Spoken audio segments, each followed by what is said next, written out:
yari umugabo nasengeye nifuzaga ndamubona. Igihe twamaranye rero yambereye umuntu mwiza pe. Blaise yaritondaga. Blaise ntabwo yagiraga amagambo menshi, ntabwo yakundaga kuvuga cyane. Blaise yari umukristo. Blaise yanyigishije gusenga. Blaise akajyana gusenga ku cyumweru. Nta munsi nigeze nsiba na rimwe kujya gusenga kuva 2019 kugeza 2023 kuko nibwo twakoze ubukwe. Twagize ibihe byiza, namwe murabizi, ntabwo nabisubiramo. Ni ibintu birebire kandi byiza, ni urwibutso. Nibyo nzajya nkora nibuka kuri Blaise wanjye.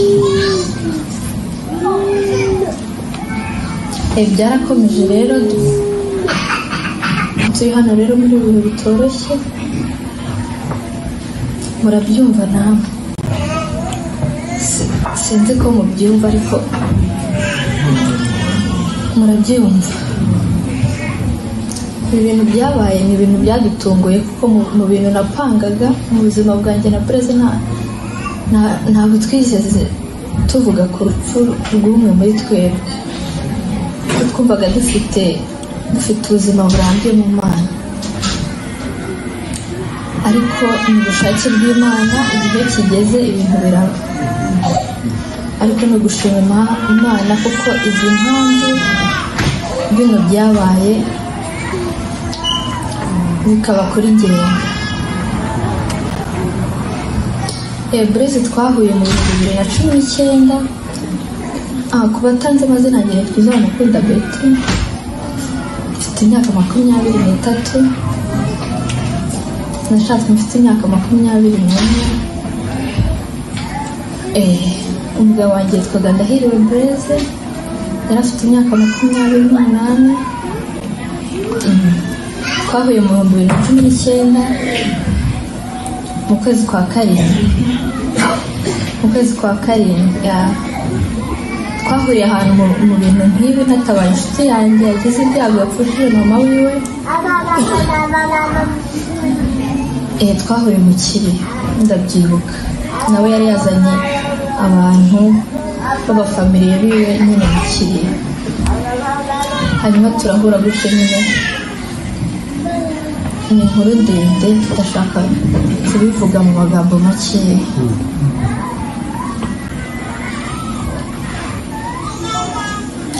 Twahuye icyo gihe turakomeza turavugana nyine bisanzwe, twubaka ubucuti nk'abantu bamenyana, namwe murabizi. Bigeze mu kwezi kwa 11 ku itariki 2019, ku itariki 4 mu kwezi kwa 11 nibwo twakundana. Birakomeza, tukomeza gukundana imyaka kuva 2019 kugeza 2023 kuko nibwo twakoze ubukwe. Twagize ibihe byiza, namwe murabizi, ntabwo nabisubiramo. Ni ibintu birebire kandi byiza, ni urwibutso. Nibyo nzajya nkora nibuka kuri Blaise wanjye. Byarakomeje rero, tugeze mu 2023 mu kwezi twakoze ubukwe. 2023 mu kwezi kwa 9 ku itariki 2.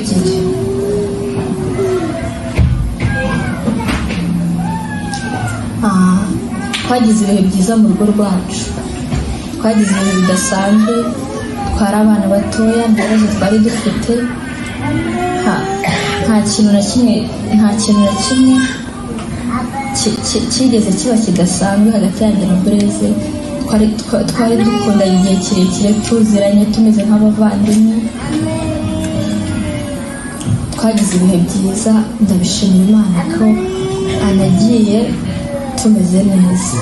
Nubwo agiye rwose, ariko hari impamvu, hari icyo Imana yabipanzeho, hari icyo Imana iduteganyiriza.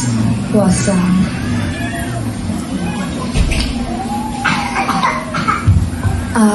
Bureze rero ntabwo ndi buze kuvuga ibintu byinshi, gusa Bureze yari umugabo mwiza, yari umugabo ubereye urugo rwanjye,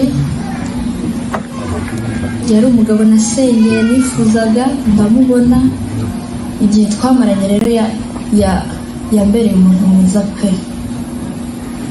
Bureze yaritondaga, Bureze ntabwo yagiraga amagambo menshi, ntabwo yakundaga kuvuga cyane.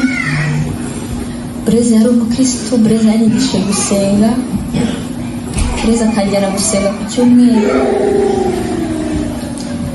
Nta munsi nigeze nsiba na rimwe kujya gusenga ndi kumwe na Bureze. Yarampushingaga mu bintu byose, amfasha mu bintu byose,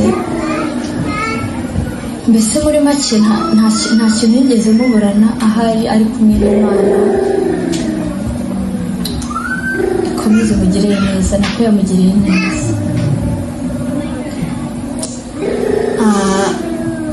Bureze yarankundaga, nanjye nari mukunda cyane. Ni ibintu twatinzemo igihe kirekire, imyaka igera nk'ine, twakundanye igihe kirekire. Rero mu rugo rwacu twagiramo ibihe byiza, twagize abantu, tugira ibintu, tugira umunezero. Nabanaga na baramukazi banjye bose, nabanaga na basaza banjye bo baretire barazaga, retire yarahabaga, hari n'abandi bo kwa data wacu. Twabaga turi abantu batari munsi ya 6 mu rugo rwacu. Twagize urugo rwiza, urugo rw'ibyishimo. Ntabwo nabibabwira ngo mubyumve, ariko iyo biza gukomerezaho yaza ko byari kuba byiza cyane kurushaho. Hari n'ibindi byari kuziyongeraho, ariko ubwo hari ukundi Imana izabigenza. Rero njye Bureze yari umugabo uzi gukorera urugo rwe. Njye narigaga, njye nari umunyeshuri, ibintu byo nta kintu nigeze mbura. Nari umwana w'umugore mu rugo. Nabyukaga nigira ku ishuri, nubwo ubuzima bwanjye bwa buri munsi nta kintu nabazwaga imyaka ingahe yose.